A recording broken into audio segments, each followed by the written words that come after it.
महानगरपालिकेच्या निवडणुकीचा ज्वर आता शिगेला पोहोचलाय, टिपेला पोहोचलाय आणि अशातच पुण्यामध्ये आणि पिंपरी चिंचवडमध्ये आपल्याला चित्र काय दिसतंय तर ते सत्ताधारीच एकमेकांच्या समोरासमोर आल्याचं चित्र पाहायला मिळतंय। अजित पवार आणि भाजप यांच्यामध्ये आता टीका टिप्पणीला सुरुवात झालेली आहे। राज्यामध्ये सत्तेत एकत्र असलेले दोन पक्ष आगामी महानगरपालिकेत मात्र एकमेकांच्या विरोधात निवडणुका लढवतात।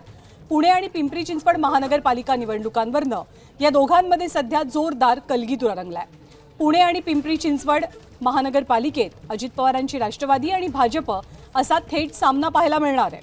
अजित पवारांनी कालच भाजपचा भ्रष्टाचारी असा उल्लेख केल्यानं संतापलेल्या भाजपनं अजित पवारांवरती जोरदार तोफ डागली। अजित पवारांना सोबत घेताना आपण फडणवीसांना आधी सावध केलं होतं या शब्दात मग भाजपचे प्रदेशाध्यक्ष रवींद्र चव्हाणांनी तोंडसुख घेतलं। भाजपच्या कार्यकाळात पिंपरी चिंचवड महापालिका कर्जबाजारी झाल्याचा आरोप अजित पवारांनी केला। सोबतच शहरात लुटारूंची टोळी दिवसाढवळ्या वावरतेय अशा विखारी शब्दात अजित पवारांनी भाजपला थेट लक्ष्य केलं होतं। तर याच पत्रकार परिषदेत अजित पवारांनी शरद पवारांचं कौतुक करताना पवारांनी विकास कामं केल्याची पुष्टी जोडली। त्यामुळे आगामी काळात सत्ताधाऱ्यांमधल्याच या आरोप प्रत्यारोपांना किती धार चढणार हे पाहणं रंजक ठरेल।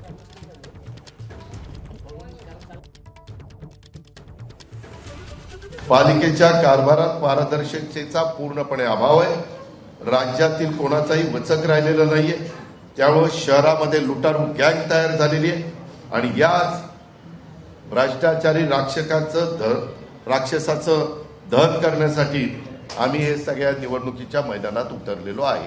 मी तर देवेंद्रजींना नेहमी खासगीत सांगायचो, साहेब थोडासा विचार करा, साहेब थोडासा विचार करा।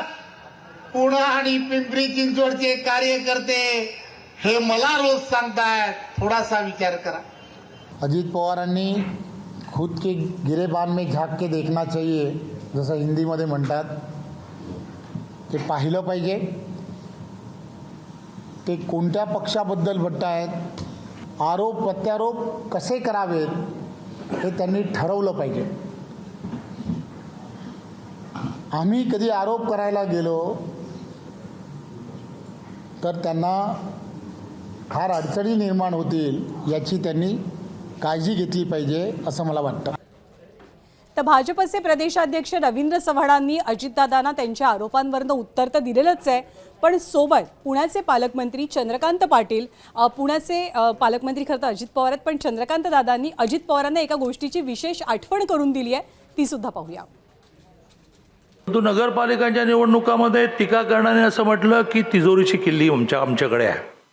मी भोरच्या सभेमध्ये मांडलं आणि ते खूप महाराष्ट्रामध्ये चाललं की तिजोरीची किल्ली तुमच्याकडे आहे, परंतु तिजोरीचा मालक आमच्याकडे आहे। आता असं म्हणेन, घरला जायचंय का असं म्हणणाऱ्यांना मी असं म्हणेन की मुख्यमंत्री पण आमच्याकडे आहेत आणि गृहमंत्री पण आमच्याकडे आहेत। त्यामुळे दमात घेऊ नका आणि हलक्यात पण घेऊ नका। मुख्यमंत्री गृहमंत्री आहेत, जरा दमाने घ्या, हुशारी चालू नका असं म्हणता, हलक्यात घेऊ नका असं म्हणता। ठीक आहे, मी त्यांनी केलेल्या सूचनेची अतिशय गांभीर्याने नोंद घेतलेली आहे। ठीक आहे, मी त्यांनी केलेल्या सूचनेची अतिशय गांभीर्याने नोंद घेतलेली आहे। तर अजित पवार सातत्यानं सांगतात की तिजोरीची चावी ही आमच्याकडे आहे, राष्ट्रवादी काँग्रेसकडे। त्याला भाजपनं उत्तर दिलंय की गृहमंत्री आमच्याकडे आहेत, हे तुम्ही विसरून जाऊ नका। पण या सगळ्यामध्ये महायुतीतला तिसरा प्रमुख पक्ष म्हणजे एकनाथ शिंदेंची शिवसेना, एकनाथ शिंदेंच्या शिवसेनेनं अजित पवारांनी भाजपवरती पुण्यासंदर्भात जे भ्रष्टाचाराचे आरोप केलेत त्याचं एक प्रकारे समर्थनच केलंय। उमेदवारांना मला विनंती करायची आहे, आपल्याला टीका करायची काहीच आवश्यकता नाही। ते आपलं सगळं काम अजितदादा पूर्ण करतायत हे आपण बघितलं असेल। आपण नक्की फक्त विकास काय करणार आहोत। आपली शक्ती ही शिवसेनेची शक्ती आहे आणि शिवशक्ती विरुद्ध धनशक्ती हा सामना पुणे आणि पिंपरी चिंचवडमध्ये होतोय हे पुणेकरांनी देखील जाणलेलं आहे।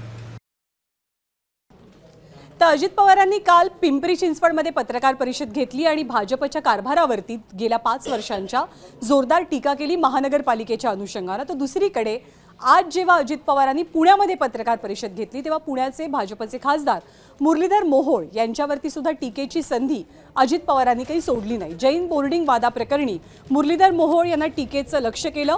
आणि या घोटाळ्याबाबत मुरलीधर मोहोळ यांच्याकडे अजित पवारांनी अंगुली निर्देश सुद्धा केला. पाहूया अजितदादा काय म्हणाले.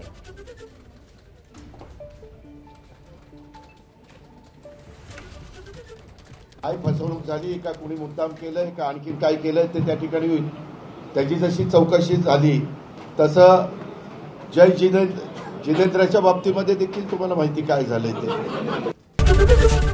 एबीपी माझा, उघडा डोळे बघा नीट.